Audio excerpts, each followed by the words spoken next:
Հաշվի առնելով, այո, պատմական, այսպես ասած, անբարեհաճությունը միմյանց նկատմամբ, երևի թե պետք են կողմնակի միջնորդներ,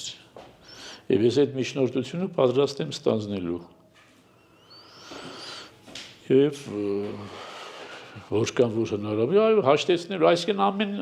այնց խնդիրներ չկան, որ հաշտեցման հնարավորությունը կամ հաշտեցման ճանապարհը փակեն։ Լրիվ հնարավոր է, ընդամենը կամք եւ բարեհաճություն, բարյացակամություն եւ նաեւ ընդհանուրի շահի սպասարկման գիտակցություն պետք է լինի։ Այստեղ պետք է, ինչպես ասեցի, նախ առանց պայմանների միանալ, հետո հնդածս արդեն միավորված կազմակերպել մնացած հարցերը։ Այլապես, էլի եմ կրկնում, դա կլինի հօգուտ քաղաքացիական պայմանագրի եւ կլինի այս հաղթանակը, ընդդիմության հաղթանակը, Պիրոսյան հաղթանակ, այսինքն հաղթանակ պարտությամբ։